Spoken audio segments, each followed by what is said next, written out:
Assalamualaikum anak-anak. Pada pertemuan kali ini kita akan membahas salah satu kerajaan besar di Nusantara, yaitu Kerajaan Sriwijaya. Kerajaan ini dikenal sebagai kerajaan maritim terbesar di Asia Tenggara pada masanya. Sriwijaya berperan penting dalam perdagangan internasional dan penyebaran agama Buddha. Keberadaannya menjadi bukti bahwa bangsa Indonesia sejak dahulu telah memiliki peradaban yang maju dan berpengaruh yang luas.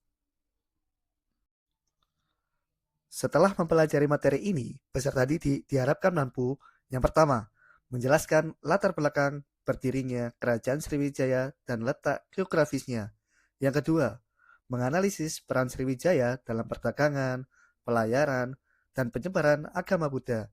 Yang ketiga, menunjukkan sikap apresiatif terhadap peninggalan sejarah Sriwijaya sebagai bagian dari identitas bangsa. Materi ini sangat penting agar kita memahami bahwa kejayaan maritim Indonesia sudah mulai sejak abad 7 Masehi. Sejarah Viva Historia, Sejarah Viva Historia, Sejarah Viva Historia. Semapalas, cerdas, berbudi, dan berprestasi, kami juaranya. Kerajaan Sriwijaya diperkirakan berpusat di tepi Sungai Musi, sekitar wilayah Palembang saat ini. Berdasarkan prasasti-prasasti yang ditemukan, Sriwijaya terletak di Sumatera bagian selatan. Letaknya sangat strategis karena berada di jalur perdagangan internasional antara India dan Cina, khususnya Selat Malaka. Pengaruh Sriwijaya meluas hingga ke Selat Malaka, Semenanjung Malaya, dan juga Laut Jawa. Letak inilah yang menjadikan Sriwijaya berkembang sebagai kerajaan maritim yang sangat kuat. Sumber Kerajaan Sriwijaya ada dua. Yang pertama, sumber dalam negeri. Beberapa prasasti penting yang menjadi bukti keberadaan Sriwijaya antara lain prasasti Keduakan Bukit, prasasti Talang Tuo, prasasti Telaga Batu, prasasti Kota Kapur, prasasti Karang Berahi, prasasti Likur, kompleks Candi Muara Takus. Prasasti-prasasti ini menjelaskan tentang perjalanan suci, struktur pemerintahan, hingga perluasan wilayah. Yang kedua, sumber luar negeri. Informasi tentang Sriwijaya juga diperoleh dari berita Cina, India, dan juga Arab. Salah satu catatan penting berasal dari pendeta Buddha Tiongkok, yaitu Aising, yang singgah dan belajar di Sriwijaya. Sejak abad ke-7, Sriwijaya mulai memperluas wilayah kekuasaan untuk menguasai jalur perdagangan. Kekuasaan raja bersifat mutlak. Raja menjadi pemegang kendali tertinggi dalam pemerintahan, militer, dan juga ekonomi. Sriwijaya mencapai puncak kejayaannya pada abad ke-8 dan juga ke-9 ketika diperintah oleh Balaputra Dewa dari dinasti Shailendra. Namun, pada akhir abad ke-12, Sriwijaya mulai mengalami kemunduran akibat berbagai faktor internal dan juga eksternal. Perluasan wilayah Sriwijaya. Perluasan wilayah dimulai dari Minangkabau dan berkembang ke Palembang, Jambi, Lampung, dan juga sebagian Jawa. Tujuan utama perluasan ini adalah menguasai jalur perdagangan laut. Hingga abad ke-13, wilayah Sriwijaya meliputi sebagian besar Sumatera, Semenanjung Malaya, dan pulau-pulau di Laut Cina Selatan. Sriwijaya bukan kerajaan agraris, melainkan kerajaan kekuatannya bertumpu pada laut. Beberapa faktor yang mendukung kejayaan Sriwijaya antara lain.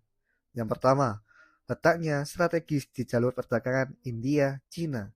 Yang kedua, runtuhnya kerajaan Funan di Indochina yang membuka peluang dominasi. Yang ketiga, majunya aktivitas pelayaran dan perdagangan internasional. Yang keempat, memiliki armada laut yang kuat. Dan yang terakhir, mampu mengontrol distribusi barang ke berbagai wilayah Nusantara. Kekuatan laut menjadi kunci utama kejayaan Sriwijaya. Raja-raja Kerajaan Sriwijaya. Beberapa raja yang pernah memerintah Sriwijaya. Yang pertama, Dabunda Hyang Srijayanasa. Yang kedua, Sri Indrawarman. Yang ketiga, Balaputra Dewa. Dan yang terakhir, Sri Sanggramawijaya Tunggawarman. Pada masa Balaputra Dewa, Kerajaan Sriwijaya mencapai masa keemasannya. Ia bahkan mengirim pelajar ke India untuk memperdalam ajaran agama Buddha, menunjukkan perhatian besar pada pendidikan dan agama. Keruntuhan Kerajaan Sriwijaya. Kemunduran Kerajaan Sriwijaya disebabkan oleh beberapa faktor. Pertama, serangan dari Kerajaan Kolamandala dari India. Kedua, banyak wilayah taklukan melepaskan diri. Ketiga, desakan dari kerajaan di Thailand yang memperluas pengaruhnya. Keempat, pengaruh Kerajaan Singosari yang menjalin hubungan dengan Melayu di Jambi. Dan yang terakhir, mundurnya perekonomian akibat lepasnya bandar-bandar penting. Faktor-faktor inilah yang menyebabkan Kerajaan Sriwijaya kehilangan kekuatan politik dan juga ekonomi. Kehidupan ekonomi Kerajaan Sriwijaya. Sriwijaya merupakan kerajaan perdagangan. Perekonomiannya bertumpu pada yang pertama, perdagangan antar pulau dan antar kawasan. Yang kedua, pajak dari kapal yang singgah. Yang ketiga, pelabuhan transit internasional. Setiap kapal asing yang singgah diwajibkan membayar pajak kepada raja. Sistem inilah yang menjadikan kerajaan Sriwijaya kaya dan juga makmur. Komoditas ekspor kerajaan Sriwijaya. Barang ekspor ke Arab, kayu gaharu, kapur barus, rempah-rempah, gading, dan juga timah. Barang ekspor ke Cina, gading, kemenyan, kapur barus, gula putih, dan juga obat-obatan. Hal ini menunjukkan bahwa Kerajaan Sriwijaya menjadi penghubung perdagangan dunia.